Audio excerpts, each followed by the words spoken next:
Hoy tenemos un vídeo especial porque ha llegado a Tenerife, a las Islas Canarias, el crucero del virus. Lo que no te van a contar en televisión, en los medios de comunicación convencionales y la verdad que no te quieren contar. Te voy a poner en antecedentes porque nadie te ha explicado por qué ha surgido todo esto. Te dicen que viene un barco con un virus, otros le quitan, dicen que no pasa nada, absolutamente nada, que esto es una cosa normal, y otros que lo intentan agravar. Te voy a explicar. Te pongo en acontecimientos. Te pongo en un contexto. Imagina que reservas el viaje de tu vida, sí. Un crucero de expedición científica por la Antártida, con salida desde el fin del mundo, Ushuaia, en el extremo sur de Argentina. El precio del camarote ronda los 25.000 euros, o sea, esto es un crucero para ricos, porque yo no me voy a gastar 25.000 euros ni una persona normal. Los pasajeros son personas cultivadas, aventureras, con mucho dinero, apasionadas por la naturaleza salvaje. 149 viajeros de 23 nacionalidades distintas suben al bordo del MV Ondius, que es como se llama el buque este tan famoso. Un buque diseñado específicamente para navegar entre glaciares, archipiélagos remotos, con capacidad científica y con mucha tecnología y todo el confort que uno esperaría de una expedición de lujo, porque para gastarse 25.000 euros ya tiene que tener el barco cosita. Nadie sabe que lo que está a punto de vivir no aparecerá jamás en ningún catálogo de viaje de la agencia de viaje. El MV Ondius zarpa de Ushuaia entre el 20 de marzo y el 1 de abril, tras una incursión inicial por la Antártida. Regresa brevemente a puerto y vuelve a salir con rumbo norte, iniciando su ruta por el Atlántico Sur. A bordo van científicos, aparte de gente con mucha pasta, jubilados, adinerados, parejas que celebran aniversarios y bodas, y familias que buscan algo distinto. El océano está tranquilo, el paisaje es maravilloso, prodigioso, súper bonito, todo parece ir como estaba planeado. Pero entre esos pasajeros, sin saberlo, alguien lleva algo invisible. Algo que no ocupa espacio en el equipaje, que no hace ruido, que no se ve con los ojos, un virus, que ha estado esperando durante semanas, anidando silenciosamente sin dar señales. Y en algún momento, entre los glaciares del sur y las aguas templadas del Atlántico, ese algo invisible empieza a despertar. Entre el 6 y el 11 de abril se registra la primera señal de alarma. Un ciudadano holandés de 70 años presenta un cuadro severo de fiebre y problemas gástricos. Vamos, una febrícula y unas cagaleras que no veas. Fallece 5 días después en medio del océano. El barco continúa su ruta con el cuerpo a bordo durante casi 2 semanas, el fiambre.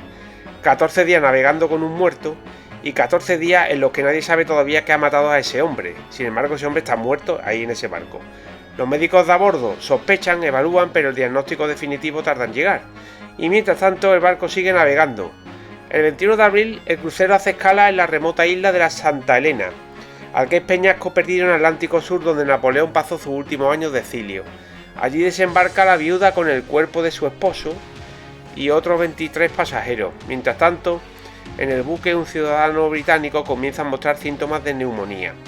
La ecuación empieza a complicarse, ya empiezan a atarse cabos. No es un caso aislado, es un patrón. Lo que los médicos todavía no saben con certeza, pero empiezan a sospechar, es que están ante algo que no debería existir en un crucero. Algo que normalmente viven los roedores del cono suramericano, las ratas, los ratones. Algo cuyo nombre la mayoría de europeos nunca han oído pronunciar, el hantavirus. Para entender lo que va a ocurrir a continuación, hay que saber qué es exactamente el hantavirus, que no te lo explican, y por qué la cepa que está a bordo del Ondius no es como las demás. El hantavirus es una enfermedad viral provocada por el virus ARN de la familia Bunyavidae. Es un agente infeccioso distribuido en todo el mundo, capaz de generar en humanos dos formas clínicas principales: la fiebre hemorrágica con síndrome renal, frecuente en Asia y Europa, y el síndrome cardiopulmonar por hantavirus, predominante en América. La transmisión ocurre principalmente por contacto con roedores, ratas silvestres, ratones, que portan el virus sin enfermarse. Ellos lo portan, son portadores, pero no se enferman, y lo eliminan en la orina, saliva y la caquita, los excrementos. La cepa Andes circula en el sur de Argentina y Chile y es la única que ha demostrado contagio entre personas. Es la que ha saltado el patrón a las personas. Esa última frase es clave, ¿vale? Salta a las personas, se contagia. Mientras todos los demás antivirus del mundo necesitan un ratón como intermediario, el virus de los Andes puede saltar directamente de una persona enferma a otra. Es el único de su especie con ese poder, y es exactamente el que está viajando a bordo del Ondius.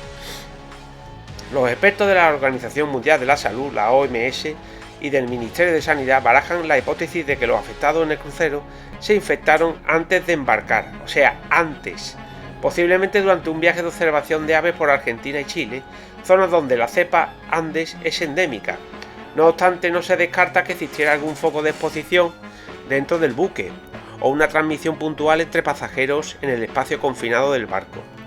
Piénsalo un momento, vamos a recapacitar. 149 personas, un espacio cerrado como el barco, comedores compartidos, pasillos estrechos, actividades grupales, el camarote del vecino a metro y medio del tuyo, y si alguien a bordo tiene el virus de los Andes y empieza a transmitirlo por aerosoles, por gotículas respiratorias, en ese ambiente confinado las posibilidades de contención son muy escasas. Eso se propaga. El tiempo de incubación del virus de los Andes puede ser de hasta 6 semanas, o sea que en 6 semanas no se puede saber si toda esta gente que están desembarcando hoy aquí en Tenerife tienen el virus, lo portan. Eso significa que alguien puede estar infectado, sentirse perfectamente bien, que no le pasa nada, relacionarse con normalidad con el resto de los pasajeros, comer en la mesa de al lado, compartir excursiones y llevar el virus dentro sin saberlo, y cuando al fin aparezcan los síntomas puede que ya haya contagiado a otro. ¿Y cómo son esos síntomas? Los primeros incluyen una fatiga, una fiebre descojonante y un dolor muscular, especialmente en grupos de músculos grandes como los muslos, las caderas y las espaldas. Te duele la espalda mogollón, las caderas te duelen y los muslos. Síntomas que perfectamente podrían confundirse con un simple catarro fuerte, cuando pillas un castañón. Con un golpe de calor, con el cansancio acumulado de semanas de viaje, esa fase inicial, esa primera semana en la que todo parece un resfriado mal llevado, es la más traicionera. Después de algunos días de aparente mejoría, los pacientes comienzan a decaer nuevamente, con dolor de cabeza, náusea, vómito y dificultad respiratoria. En casos graves, el paciente puede desarrollar el síndrome cardiopulmonar por hantavirus, una afección que avanza rápidamente y provoca tos intensa, dificultad para respirar, acumulación de líquido en los pulmones y fallas cardíacas o respiratorias. No es una muerte lenta, es un colapso súbito de los pulmones. Los pacientes que llegan a esa fase pueden pasar de estar hablando con normalidad a necesitar ventilación mecánica en cuestión de horas. La cepa Andes es una cepa del hantavirus inusual pero altamente peligrosa. Su tasa de mortalidad es la más elevada entre las 38 especies reconocidas. Según los datos de la Organización Mundial de la Salud del 8 de mayo, la tasa de letalidad del brote en el Ondius era del 38%. Casi 4 de cada 10 personas que se infectaron en ese barco murieron. Mientras el virus avanza silenciosamente entre los pasajeros, el barco sigue navegando y ahora llega a Tenerife, ha aterrizado esta noche. Las autoridades sanitarias internacionales empiezan a tomar nota, la Organización Mundial de la Salud empieza a recibir informes, y entonces llega una pregunta que nadie quiere responder, y te la hago a ti. ¿Dónde va a desembarcar este barco? La crisis a bordo comenzó a finales de abril, cuando algunos pasajeros presentaron síntomas tras zarpar de Cabo Verde. El Ondius queda fondeado frente a las costas de ese archipiélago durante días, a la espera de que alguien tome una decisión, y nadie la toma. Porque ningún país quiere ser ese país, el que abre su puerto en un barco con muertos a bordo, el que acepta sobre su territorio en una emergencia sanitaria internacional de proporciones desconocidas. Los días pasan, los pasajeros están encerrados, el mundo entero empieza a mirar ese punto en el mapa, un barco inmóvil en el medio del Atlántico con personas enfermas, con muertos, con el resto de los viajeros sin saber exactamente qué está respirando. El 5 y el 6 de mayo, tras estas negociaciones, España acepta recibir el buque en las Islas Canarias, por razones, dice el gobierno, humanitarias. Mientras el barco navega hacia España, un pasajero que desembarcó en Santa Elena da positivo en Suiza, confirmando que el rastro del virus ha cruzado fronteras continentales. La noticia recorre el mundo, el hantavirus ya no está solo a bordo del Ondius, ya ha saltado a tierra, ya hay casos en Suiza. Hay contagios identificados en Francia. En España, la mujer de Alicante, que pudo estar en contacto con una ciudadana neerlandesa fallecida en Johannesburgo, presenta síntomas y se encuentra ya aislada. También hay un posible contacto en Cataluña, ingresada en el Hospital Clínic de Barcelona. El virus que empezó en los roedores del sur de Argentina ya está en Europa. Y en un mundo de vuelos intercontinentales, de conexiones de pocas horas entre cualquier punto del planeta, eso lo cambia todo. El gobierno de España señala que Canarias acoge al crucero en cumplimiento del derecho internacional y el espíritu humanitario, ya que el archipiélago es el lugar más próximo con las capacidades necesarias. Pero la decisión no es recibida con unanimidad. La Coordinadora de Puertos de Canarias critica la decisión unilateral del gobierno de España por adoptarse sin conocimiento previo de las instituciones canarias y reclama que las medidas que afecten al territorio se tomen con coordinación y consenso con el archipiélago. Los canarios tienen miedo, lógicamente, es comprensible. Que alguien te diga que va a llegar a tu puerto, un puerto comercial, un barco con un brote de un virus con una mortalidad de 38% es suficiente para ponerse nervioso, aunque te expliquen con toda la tranquilidad del mundo que los protocolos están bajo control y que no va a pasar nada. La Organización Mundial de la Salud designa finalmente el puerto de Granadilla, Dabona, como el enclave más apto para acoger al MV Ondius. La elección responde a la escasa actividad comercial del enclave ya y su cercanía de apenas 10 minutos con el aeropuerto de Tenerife Sur. Condicionantes que facilitan la logística de una evacuación aislada y coordinada. El plan es muy claro. El barco no atraca, fondea. Una cosa es atracar y otra cosa es fondear. Los pasajeros bajan en lancha en grupos controlados. Los que necesiten atención médica urgente directamente van al hospital y el resto directamente al avión. Se preparan y se fletan varios aviones con destino a los diferentes países de las diferentes nacionalidades de cada supuesto infectado, sin pisar el territorio canario, sin mezcla con la población local.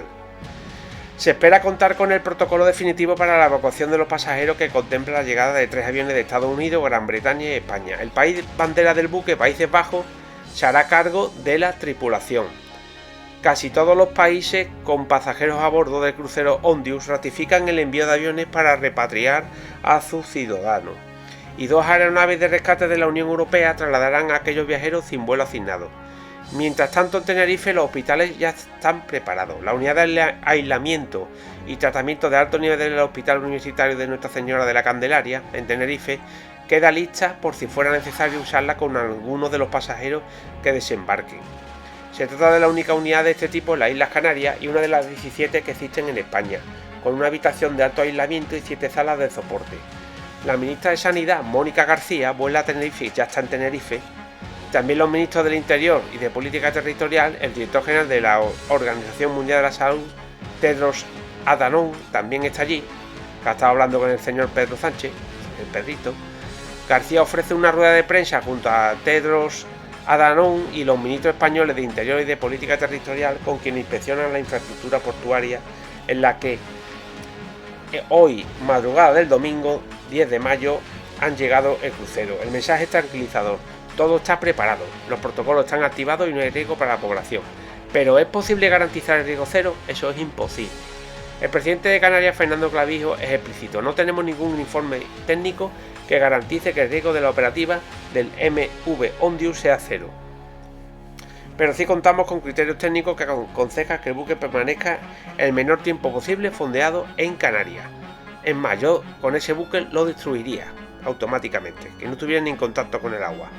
La madrugada del domingo 10 de mayo, hoy, el mar está en calma frente a la costa sur de Tenerife. Entonces aparece en el horizonte, ha aparecido iluminado por los focos de los buques de la Guardia Civil que los cortan, el MV Ondius. El crucero afectado por un brote mortal de hantavirus llega a las inmediaciones del puerto de Granadilla, de Abona, en Tenerife, escoltado por un buque de la Guardia Civil.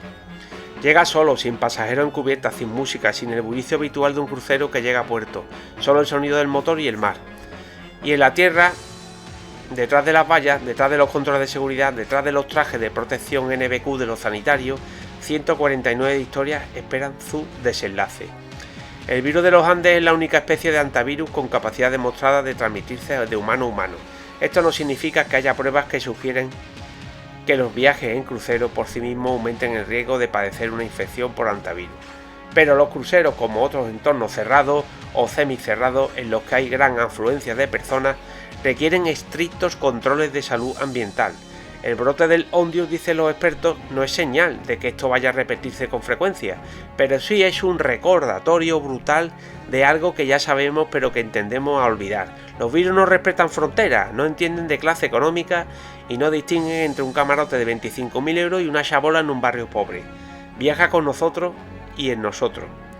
La OMS, la Organización Mundial de la Salud, evalúa riesgo para la población mundial, que plantea este suceso como bajo y seguirá vigilando la situación epidemiológica y actualizando la evaluación del riesgo. El riesgo para los pasajeros y la tripulación del barco se considera moderado, bajo para el mundo, moderado para los que están dentro. Esa distinción lo dice todo sobre cómo se vive una crisis sanitaria según desde donde mire. Lo que empezó como el viaje de sus vidas se convirtió en algo que ninguno de esos 149 pasajeros olvidará jamás. Un recuerdo que no viene en fotografías de glaciares ni en vídeos de ballenas. Un recuerdo que llegará en forma de pesadilla, de análisis de laboratorio, de cuarentena en sus países de origen, de llamadas a médicos en idiomas que quizás apenas hablan, y mientras el mundo sigue girando, mientras los aviones sigan volando y mientras las personas sigan moviéndose de un confín del planeta al otro, la historia del Ondius permanecerá como una advertencia escrita en agua salada. Lo que nace en el extremo más remoto del planeta puede llegar a tus costas antes de que tengas tiempo de cerrar el puerto. Pues déjame en comentarios qué te ha parecido el extenso vídeo. Dime qué te parece todo lo que está pasando. Suscríbete si no lo has hecho, con ello tenemos que llegar a los 1000 suscriptores, por favor ayúdame. Compártelo entre los tuyos para crear una gran comunidad, dale un like si te ha gustado y te invito y te doy las gracias a que me veas en el próximo vídeo. Hasta pronto, muchísimas gracias. Y si te ha gustado el vídeo, compártelo, dale un like si no lo has hecho y suscríbete para recibir más vídeos como este. Con ello nos ayudarás a crecer en la comunidad del saber. Y te invito a que nos veamos nuevamente en el próximo vídeo. Muchas gracias y hasta pronto.